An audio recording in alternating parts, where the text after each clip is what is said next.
तस्माद्भारत सर्वात्मा भगवान् ईश्वरो हरिः श्रोतव्यः कीर्तितव्यश्च स्मर्तव्यश्चेच्छता भयम् एतावन् सांख्ययोगाभ्यां स्वधर्मपरिनिष्ठया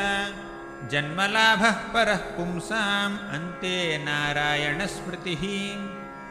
तस्मात् सर्वात्मना राजन् हरिः सर्वत्र सर्वदा श्रोतव्यः कीर्तितव्यश्च स्मर्तव्यो भगवान् नृणाम् पिबन्ति ये भगवत आत्मनः सतां कथामृतं श्रवणपुटेषु संभृतं पुनन्ति ते विषयमिदूषिताशयं व्रजन्ति तच्चरणसरोरुहान्तिकम् अकामः सर्वकामो वा मोक्षकाम उदारधीः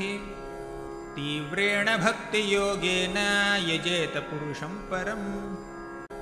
अहमेवासमेवाग्रे नान्यद्यत्सदसत्परम् पश्चादहं यदेतच्च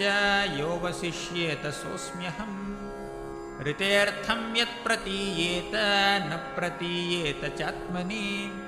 तद्विद्यादात्मनो मायां यथा भासो यथा तमः यथा महान्ति भूतानि भूतेषु चावसेष्वनु प्रविष्टान्यप्रविष्टानि तथा तेषु न तेष्वहम् एतावदेव जिज्ञास्यं तत्त्वजिज्ञासुनात्मनः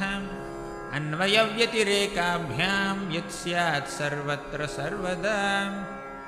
अत्र सर्गो विसर्गश्च स्थानं पोषणमूतयः मन्वन्तरेशानुकथा निरोधो मुक्तिराश्रयः।